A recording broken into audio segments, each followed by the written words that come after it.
Teaching your employees anything you want them to learn and do. So the exact blueprint we have used to scale to 50k a month with one person working under, and then also my clients who have scaled to six figure having 2 or 3 employees maximum. Now, what you have to understand is that when you're trying to scale to those high level marks, you have to keep the quality of work the same, but also increase the volume. So you're pulling 2 levels at the same time, right? You want to do more of what's working at higher quantity, but also have the quality same so that you can make more money. Now, the issue what comes in, the reason why most people can't break that 20, 30k a month mark is because they don't understand hiring, which we have just made a video on how you actually hire good people. And the second is the most crucial, is how to teach them to actually work. Because all people have this misconstrued way of thinking where they think like, oh, I'm just going to hire someone and they're going to do the work. Well, you're in for a treat. They're not going to do that because you're not Elon Musk and you're not Jensen. So you can't find a player talent right now. What you can do is build a player talent. And to build a player talent, you have to teach them things. Pretty simple, right? So let me make this example of school, right? In school, they make you teach different subjects, right? But you don't like many of them. And the main specific reason is not because the subject is bad or good, it's because of the teacher. We all have a same teacher in our school, right? That we loved, that we wanted to study that subject for them to either make them proud or be like, you know what, I'm going for Mrs. Linda, I'm going to, study history to the maximum because I like her, how he teaches. And we start having that interest in that subject because of Mrs. Linda's teaching. Now, what is Mrs. Linda doing? Her name is not Linda, by the way. What is she doing?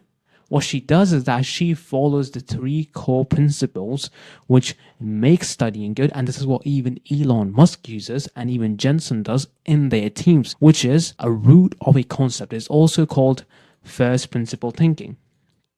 Now, first principle thinking, you have heard this term below, and you should think using it because what it does, it explains to you the root of a concept.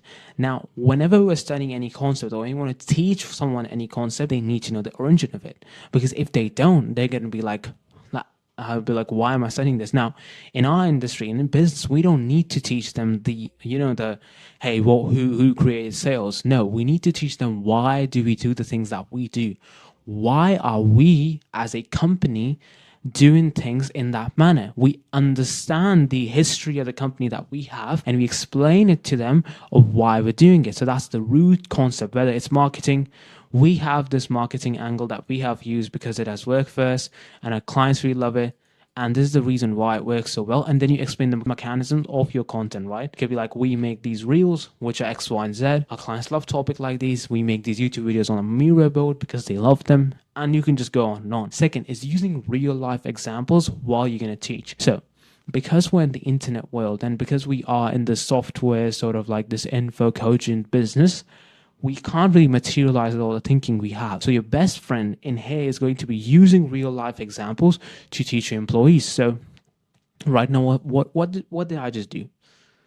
What did I just do? I gave you an example of a school, right? To teach you this fundamental concept of how do you teach other people. Isn't this a real life example? Isn't this something which you have gone through yourself? And that's how you actually make people understand stuff. And that's why the people who can do this at scale, like Alex Hormozi is pretty good at it. Even Elon Musk, who, runs probably $1 trillion, he's going to be a trillionaire, companies, and even Jensen, who makes chips and super, hard. He had a podcast with Joe Rogan, which was super, super interesting because he was explaining Joe from such ground-based examples to this higher complex stuff about machine learning, deep learning, about AI and all that stuff, right? And the way he was able to do that is he took these real-life examples, these concepts around the main subject. So you build up from that. And this is the key. This is super, super important. Learn how to do storytelling. We have a video on that as well. But you need to tell people and build a story around that concept. So for marketing, it could be like how you discovered your exact content format, how you make your videos now, and you want your editor or someone else to explain first of all, the origin, and the origin can be included in the story. So now what you have done is you have explained the root of the concept, plus on top of that, you can use real life examples in your story to deliver that same result. That's why I put it in the end. So you tell them a story using real life examples about the root of your marketing, sales, or fulfillment, whatever the case is, and then you give it out. The reason why we respect client results so much is because I had this X, Y, and Z story. And we use it because if you have seen in real life X, Y, Z happens, boom, now they understand the reason why you're doing what you're doing and why they are doing what they're doing. So this is super, super crucial and important, right? I'm going a little bit slower because these are things that you have to teach them to your team as well. And the number one key, the difference that makes people, who are at highest levels of business and just people who are able to kind of, just like seamlessly make concepts look so easy, use this entire format, which is you repeat the same thing and you reward the learning and then implementation. The reason why Elon is able to teach people rocket science, literally, like that's his job. He has to explain these concepts and he's maniacal about it. I remember one story, which was like, he was building the Raptor, the air conditioning for the jet, right? The air conditioning. I'm going to try my best to draw like a rocket. Wow, it's so beautiful. And it was costing around like $60,000. And he was like, why don't we use just a regular in-house like air conditioning we use in our rooms? Why are we not using that? And I was like, why are we not using that? And turns out that 60K that Elon was having turned down to 3 or 4K. You know how crazy that is? He's maniacal about cost cutting. And his main philosophy is delete and simplify every single thing. So if you're going to teach someone, right, delete whatever is not necessary. You told them a story, you told them a root problem, told them all the stuff. Now, what are their action enables? What are their implementation? You do that via just telling them the most simplest task and not like wishy-washing around with. What do I mean by that? A lot of the times what we do is that to get an objective, we tell them all these side quests, the things that they actually have to go to. So someone, let me give you an example. Let's say you want to cut trees, right? Your objective should be, hey, cut this tree, bro. Now, for them to cut the tree, they need a chainsaw, they need other stuff. That's for them to figure out. And that's why you hire people who have a little bit of sense and IQ here. And that's the key. What happens is that because we have our ego attached, we tell them, oh, get a chainsaw, then get this lightened, and then get this, they get that, do this, do that, do that. And then the person is just completely confused. So if you have somebody saying, hey, bro, edit this video, let them go to the process, let them make the entire edit. And then you refine it. You don't sit there and give them 20 other things to do. To be like, hey, when you're editing, do this, do that, do this, do that. Do the one thing at a time. You refine you delete and simplify. Hey, edit the video and add this in there. Boom. Once they have made the edit, make these changes. Now they have something to work with. Now they have cut the tree half, but it was not cut right. They are in between the process of cutting the tree. So what do? You come in there, whoa, stop.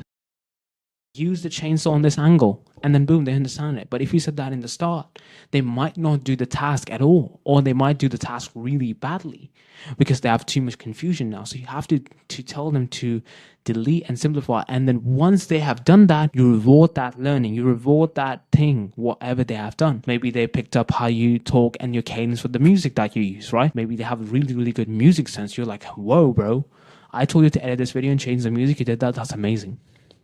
And you learned about the marketing angles that we have been using for such a long time. That's crazy.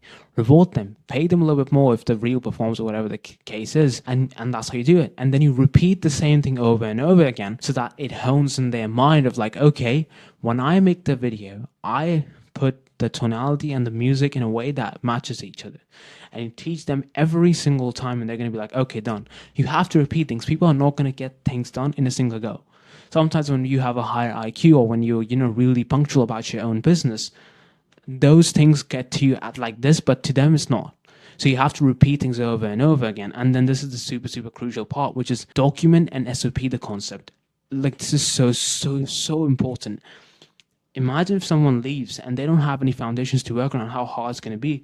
But if they come in and you have like 50 recordings of you talking to your editor, your sales manager, whatever the case is, imagine how much of a difference that's going to make. That's going to be insane for them. And that's the reason why the people who document our SOP, when you work for a good company or let's say a massive company, they have every single thing there. Why? Because they know that's required for a person to onboard them and actually make them a good employee. So even if somebody comes into my company or my client's company, I'm like, okay, what SOPs, what are they going to get? How much stuff are they going to learn? How much time is going to take for them to actually become good? And it's a 2 or 3 week process, and then they're really good. And that's how you do it. If you go right now, get hired at acquisition.com, the company that Alex Mosey owns, that person will probably, and if you are in his sales, he'll probably give you a script, he'll probably give you recordings, he'll probably have an entire plethora of information coming at you when you join. So that's the main thing. Make the person working the teacher. So if you are at that level where you really trust that person, they've been working for you like 6 months plus or over a year, you can give them a manager role, or just basically like, hey, you're going to hire as well right now. We're going to increase your pay. We're going to give you X, Y, and Z, whatever you want to incentivize them with. And that's going to create a massive difference because they know every ins and outs of it and they're becoming an expert. And that's how you teach your employees to basically learn and become one of the best in the business. And I'll see you in the next one. Bye.